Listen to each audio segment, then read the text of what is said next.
of the many things that goes unsaid about local government and public policy is that, for the most part, proposals don't come from a whim or a feeling.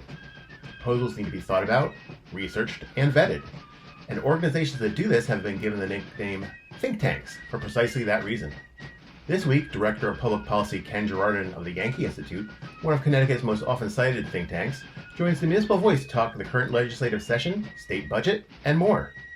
We'd like to thank our premier sponsor at Digital Back Office, Palo Alto Networks. Check them out at digitalbackoffice.com or paloaltonetworks.com. The Municipal Voice is the Connecticut Conference of Municipalities podcast in collaboration with WNHH LP 103.5 FM. I'm your host, Matt Ford. As always, be sure to give us a like and let us know what you're thinking in the comments. CCM's Municipal Voice podcast continues to present a key forum on important state-local issues. The views expressed do not necessarily reflect the consensus views of CCM or our member municipal leaders. Ken, thanks for joining us today. Thanks for having me. So the Yankee Institute for Public Policy Studies says on the website that it is a research and citizen education organization developing for and advocating for free market, limited government, and public policy solutions in Connecticut. You're one of the oldest state-based think tanks in the nation. What are some examples of the work that your organization does? I'd say we do two categories of work. Some of it is the really important, deeper policy analysis. Mm-hmm. So Yankee was one of the organizations that's been sounding the alarm about the state's debt and pension problems for much longer than, much earlier than the political class was. Mm-hmm. And we also do some really important work on a daily basis, and that's through investigative journalism. We're lucky enough to have an in-house journalist, Mark Fitch, who does a really terrific job of letting people know what's going on in state government with a real Joe Friday approach. Yeah. Just the facts, ma'am. Excellent. So I think that kind of ties into, often your studies are seen by the average people in the populace, cited in news articles, op-eds. Why is the work of think tanks important to good local governance? I'd say first and foremost, because we don't have skin in any political fights. That is to say, we can talk just about the facts, just about the numbers, without having to worry about how it's going to make a particular politician or a particular political party look. Mm-hmm. So that gives us great independence to talk about what policies are doing, what they were meant to be doing, and how they should be functioning differently. So you talk about how you're kind of independent of anyone, but your organization does kind of traditionally lean towards the conservative goals of small and limited government. Are you a partisan organization in the strict sense, and why does that matter? I'd say we are definitely nonpartisan in the strict sense. That is to say, we have, first and foremost, internally, folks at Yankee are extremely diverse. We follow the numbers. We go where the numbers lead us. There's not a Republican or a Democratic way to look at debt figures, to look at tax burden figures, to look at spending figures. There's definitely not a Republican or Democratic way to look at other states and how their services are being delivered or how their tax policies are working. In fact, I'd say we probably levy a little bit more criticism at Republicans than we do at Democrats, partially because so many bad Republican policies contributed to where Connecticut is today. So by focusing strictly on kind of the facts and the numbers, you don't have to worry about being partisan because you're not putting too much opinion into things. You're putting numbers and facts. Correct. Excellent. So that kind of takes us to one of our main topics of conversation that we had you on the show for today. Governor Lamonts' proposed budget. In a statement, you said that Governor Lamonts' commitment to opposing broad-based tax increases is welcome news. Is there anything else that came out of this proposed budget that you think is good news? Well, first and foremost, I want to give the governor another heaping of credit for proposing a budget that's balanced, using reserves responsibly, without turning up the dial on any state tax rates. He faced not insignificant pressure from a lot of political interests to do that, and he said no. He's got a tough road to hoe in the out years in terms of addressing a structural deficit long term. But for him to have said no to increasing taxes further and to have just a general recognition that, as he puts it, we need more taxpayers, not more taxes. That's good news for the state's economy. the challenge he also faced putting together a budget in the middle of a pandemic is that it's not a great time to try to do structural reforms. It's not a great time for him to try to untangle 20 or 30 or 40 years of bad policy that has put Connecticut into the position that it is, and that is having the second highest tax burden in the country. So the not enough can be said about the absence of broad-based tax increases, because he very easily could have done it and blamed the pandemic. Yeah, he kind of had some cover. He could have gotten away with a lot this year and probably would have gotten swept under the carpet news-wise because there's so much else going on.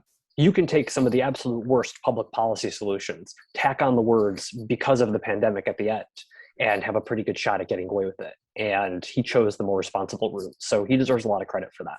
Mm-hmm. And was there anything other than that in the budget that you saw as a positive? I'd say that's the single kind of the main. Yeah. So if that's the single biggest positive, I'm sure there's some points in there that maybe you thought were not positive, that were maybe bad policy. What are some examples of what you think might be bad policy in the budget, and what research has your organization done on some of those issues? Well, Yankee has been pretty critical about the Transportation and Climate Initiative. This was a proposed multi-state agreement to basically artificially increase the cost of gasoline and diesel fuel. Okay. It's ostensibly a mechanism for reducing carbon emissions. Mm-hmm. Unfortunately, for the people planning it, New York, New Jersey, and several other large states opted not to join. So Connecticut ended up alone with Massachusetts, Rhode Island, and Washington, D.C. as joining it. The governor has legislation as part of his budget proposal that would make Connecticut part of this. And it's probably the biggest problem associated with it, besides the fact that you're going to increase the cost of living and doing business in Connecticut, is that it kicks the can down the road on the Special Transportation Fund. That is to say, the state's dedicated fund for paying for highway and bridges. We have structural problems with that fund. We had it long before this year, before the pandemic. Mm-hmm. That is to say, cars were getting more efficient, costs were going up, so you had less gas tax money coming in, you had more costs going out the door, you have a bigger share of state roads in mediocre to bad shape. Okay. And the governor has proposed two taxes, TCI and a highway use tax on certain bigger trucks, as a way to temporarily plug the hole. Instead of taking what's the TCI? I'm sorry. What's TCI stand for? Transportation and Climate Initiative. Okay, thank you. I glossed over it, but it's essentially a credit-based system where anyone who wants to sell gasoline or diesel in those three states or DC would have to buy credits. It's one of those kind of carbon offset sort of situations. It would be more academically honest if it were about offsets. That is to say, if it weren't about creating a big pot of money that the states would then get to spend wherever, within reason, wherever they so choose. So 35% of TCI money has to be spent on climate justice matters in very specific communities. And the problem there is, anytime you're taxing drivers, you should be using that money to pay for the roads and bridges that they drive on. That reduces the pressure for us to have to take other taxes, sales taxes, income taxes, and plow that money over there. So it's a dangerous game when you start skimming money away from what should be a dedicated fund. Yeah. Is that one of those situations where it was kind of introduced back in the day as this money is just for that, but there was no lockbox or whatever they talk about, and it ended up getting kind of brought back into the general fund? Is that kind of what happens with that fund, or what's the problem there? Well, the state had gas taxes before it had a dedicated fund. Okay. But the idea when we got the dedicated fund online in the 1980s was that this was going to create a more honest accounting of what money is being collected in the name of roads and bridges and what money is being spent in the name of roads and bridges. And in 2018, Connecticut voters approved a constitutional amendment to further solidify the lockbox to make sure that our gas taxes get used on highway and bridge infrastructure. And TCI kind of defeats the purpose, because you're by artificially increasing the cost of gasoline, you ultimately end up getting fewer gas or less gas tax revenue from it. and instead have this sort of pot of TCI money over here that you're going to state commissioners empowered to go and spend money somewhere else. Okay. That's interesting.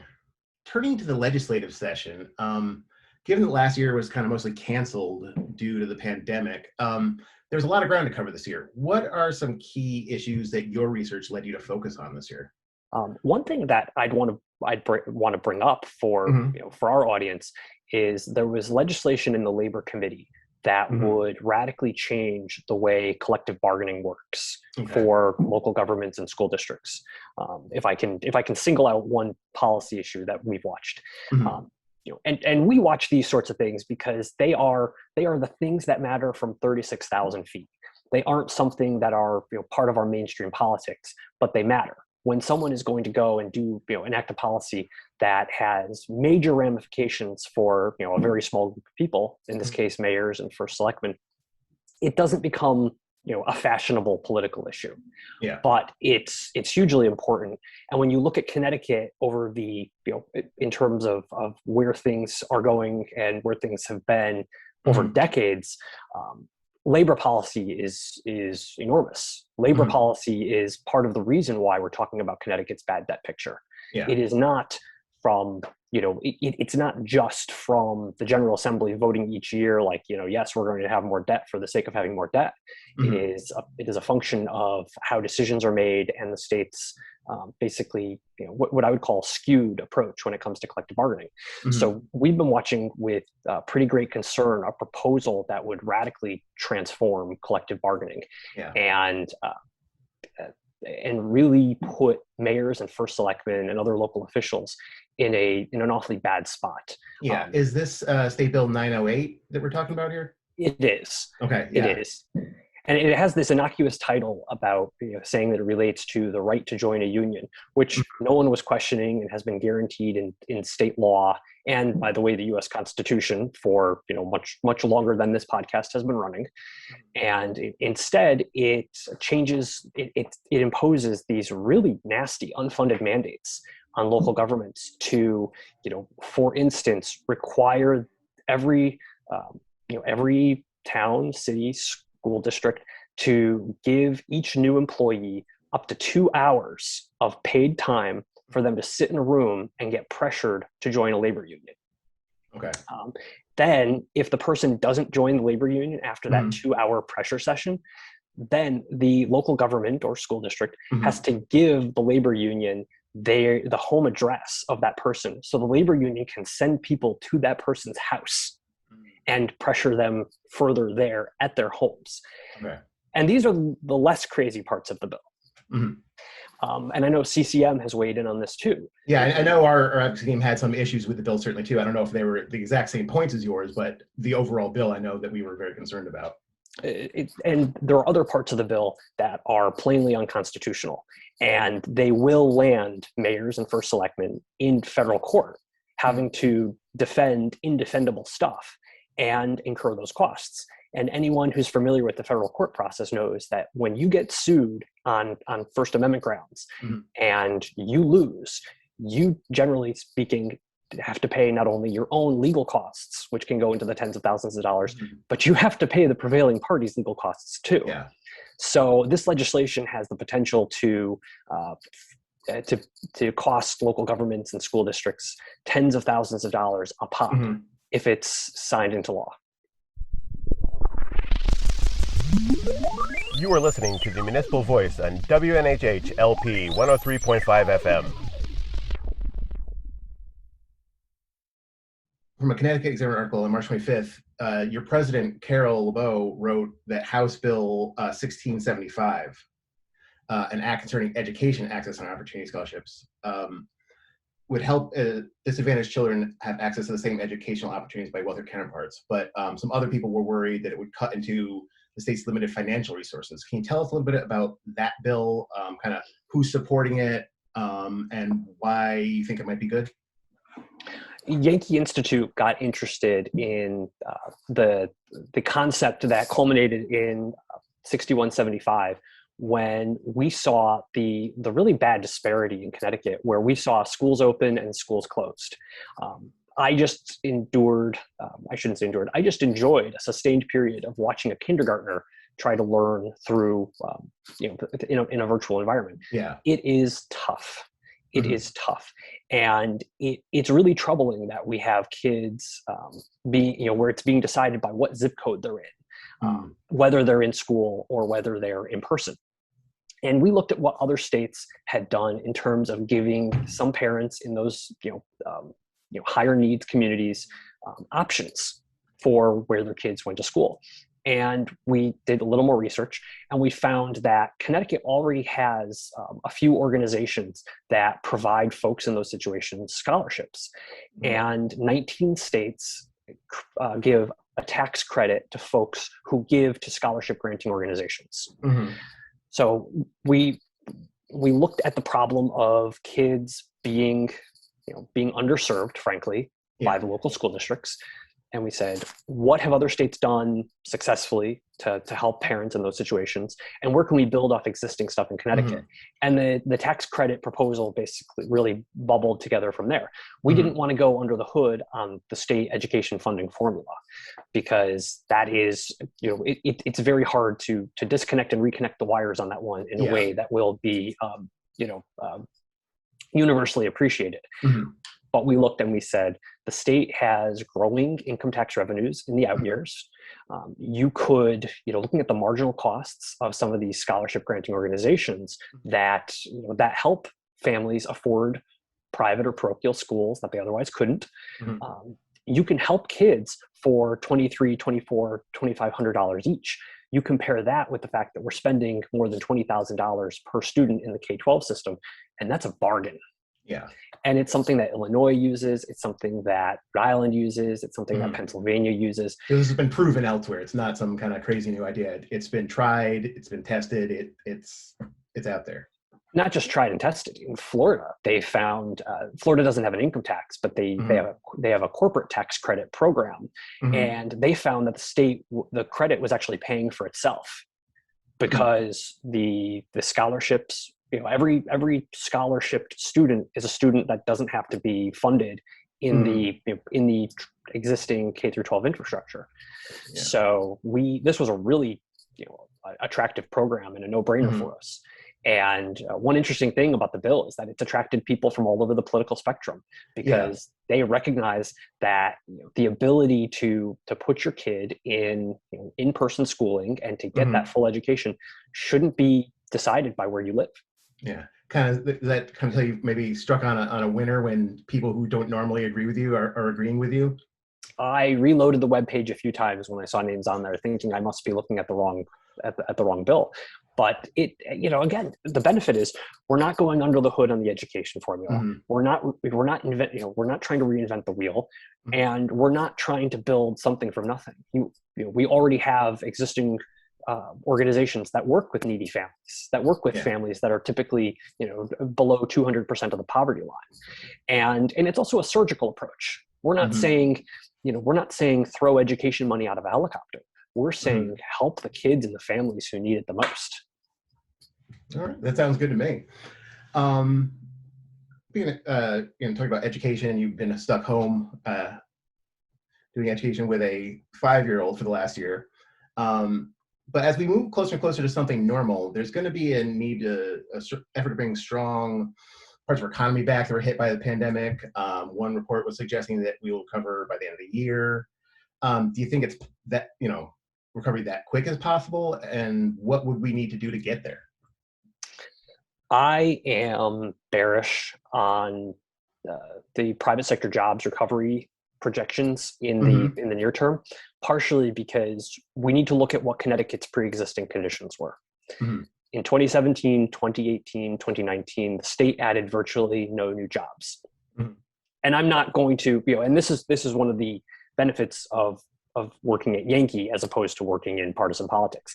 I'm not going to go pick the policy of the day and say it was that one particular thing, but you had a concoction of policies that were preventing economic growth in Connecticut well before COVID. Taxes are a big part of it. My prescription going forward would be, we need a holistic approach. we need to look and see, what is every little thing that Hartford is doing that prevents someone from investing capital in Connecticut, or gives them pause about hiring. How much of it is the fact that the minimum wage is set to tick up again this year? How much of that is people thinking it makes sense to go invest somewhere else, or it makes sense to automate at this point? Yeah. And does some of your research actually find the answers to some of those questions? Are there numbers behind some of this? To be quite honest, we are going into such uncharted territory that it is well beyond what's been it is beyond what's been studied in Connecticut previously. I mean, when you're talking about this round number approach to the minimum wage, which is a lot of what this is about, the minimum wage is well known to be a poorly targeted anti-poverty tool. If you want a state policy that's going to help working people escape poverty, the earned income tax credit, which we could talk about at length another time, the earned income tax credit is the smartest, most focused way to do it, because there exactly who's benefiting, and you're making sure that money is going in those pockets. Right. With the minimum wage approach, I mean, the research has shown that that one income households with dependents are, generally speaking, make up a small minority of the group of people who are being affected. What you're doing is essentially raising the ladder for people who you want to get attached to the labor force in the first place, and making it, taking those jobs out of reach, and often preventing people from getting that first job that gets them into the cycle that keeps them that gets their earnings rising in the future. So you think changing some of that at the state level would be kind of the best thing that could be done by the state government to kind of help the economy recover? Well, there are a few things. So like I said before, some of it is about the question of whether or not people are going to put capital in Connecticut. If state government were to do enough substantial policy changes, there would be a signaling effect that would say, okay, Hartford has found religion. They're going to turn things around. Right now, we have the opposite. Right now, you have businesses wondering what's next. So you have businesses, for instance, wondering whether their business model is going to get outlawed pretty soon, because they use lots of independent contractors, and the state is talking about cracking down on those folks. You have folks wondering, looking at making capital investments, corporations that have locations in many states, and they're wondering, do I really want to increase my footprint in Connecticut because I just saw this legislative proposal to hike the corporate tax rate further in Connecticut? And so some of the best things you could do in the short term would be, hit pause on the minimum wage increase, give more clarity from state government that no, taxes aren't going to be increased further, and then start really rolling up your sleeves and getting into the cost drivers behind Connecticut's higher health insurance premium, behind high property taxes, behind all these things that go on a small business's ledger that that eat into the money that they would be using to go hire that 11th or 12th or 51st or 52nd person. Yeah.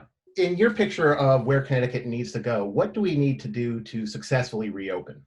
In terms of getting the roughly 150,000 people who are out of work right now back into private sector jobs, state government needs to first and foremost send some clear signals to the business community that the state's business climate is not going to get worse. Pausing the minimum wage increase scheduled for later this year would be a good signal.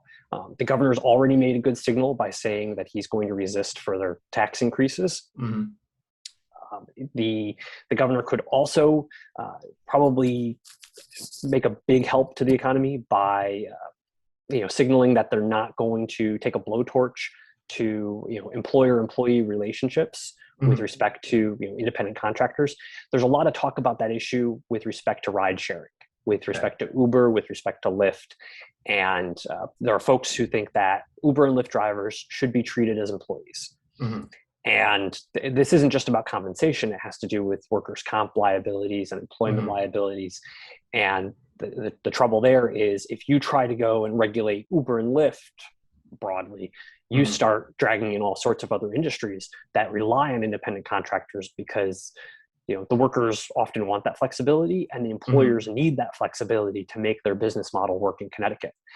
So is it a matter of the legislation kind of needing to be updated to deal with modern technologies? Is it that the legislation was built on, models that aren't around anymore? Is that part of the issues here? It's always interesting when you have new technologies come on the scenes, and these new technologies evolve within our current norms. That is to say, we have these restrictions on the books. The really good example about this is Uber and Lyft evolved around our taxi services, and our taxi services were often following this heavily restricted model that was not making people very happy. Yeah. So you had Uber and Lyft, come into being, around these things, and people are by and large happy that they have more choices. Using the ride sharing business as a specific example. Yeah. And then when you talk about modernizing the regulations that these things sort of evolved around, you have to have to ask questions about what effect am I going to have on costs for normal folks and the availability of service for normal folks if we try to go and snap these things in. And it's a tough question. Yeah. They evolved under the current rules because there was something lacking, I guess, is how that business was successful. I mean, I'll give a really narrow example. Yeah. Why would folks want to get around Connecticut's unemployment insurance system? Or why would people want to have a model that wasn't subject to that? Well, because it can be pretty costly, and periodically people get surprise bills to replenish the unemployment insurance trust fund. It is something that businesses have good reason to be wary of. And then just generally speaking, there is something to be said for having more flexible, less traditional arrangements because not everyone wants to have a 9 to 5 40-hour work week job. Some people really do want flexibility in how they work.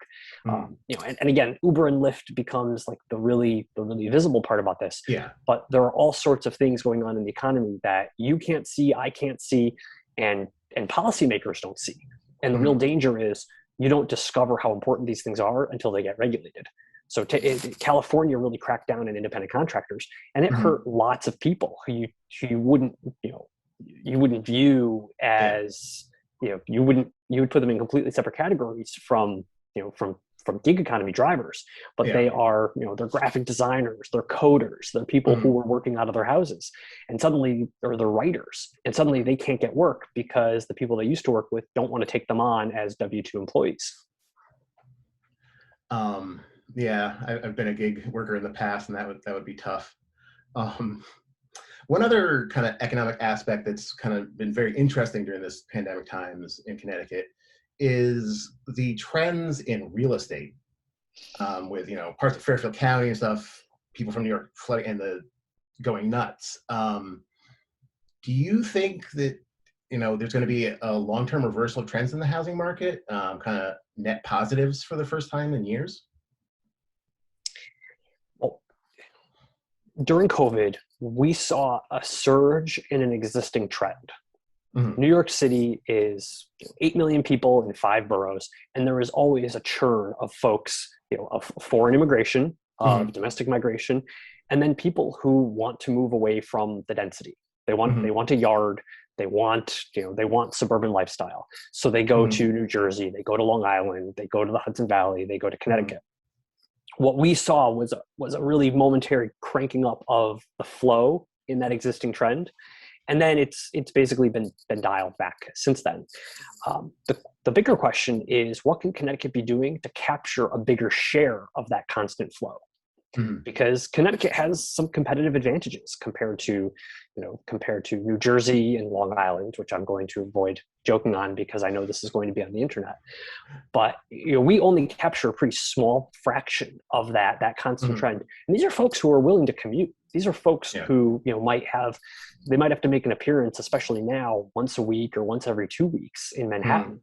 And they're going to be taking the same length train ride from Central Jersey or Suffolk County or Fairfield County.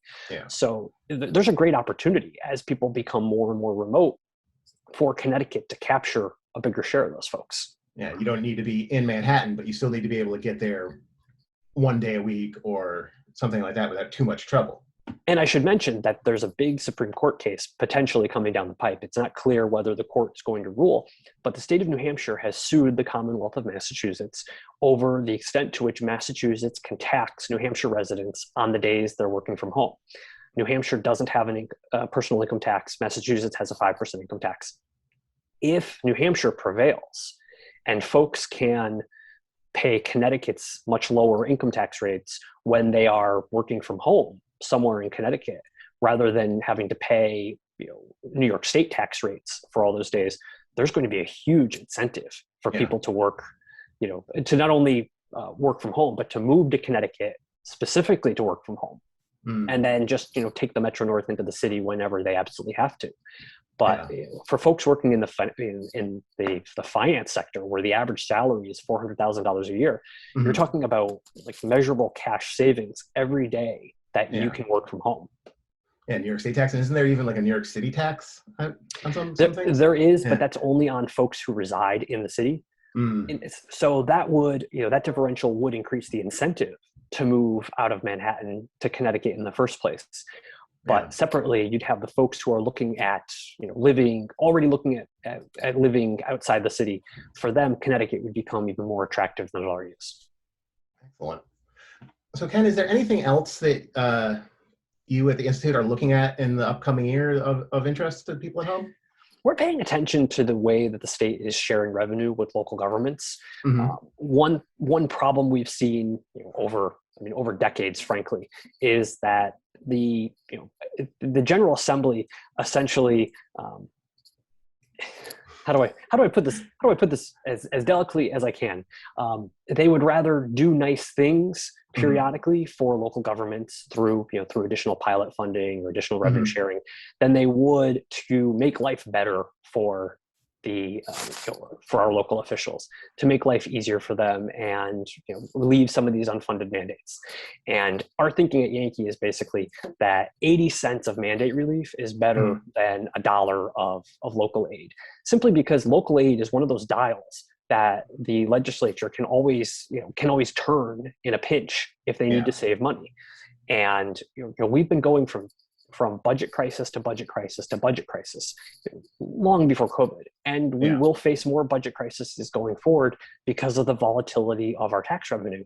So we would really like to see structural reforms that make it easier for local governments to control their own costs, that vest more decision-making at the local level, and help basically embrace the fact that we have all these people who are more in tune with their community needs and can often do a better job making decisions about how services should be delivered.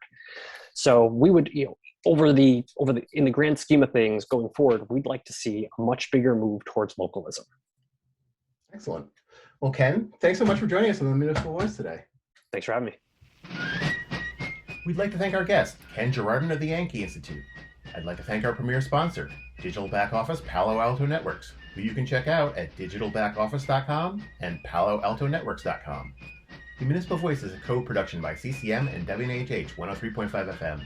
Kevin Maloney is our executive producer, Christopher Gilson is our producer, Harry Draws on the boards, and I'm Matt Ford, your host.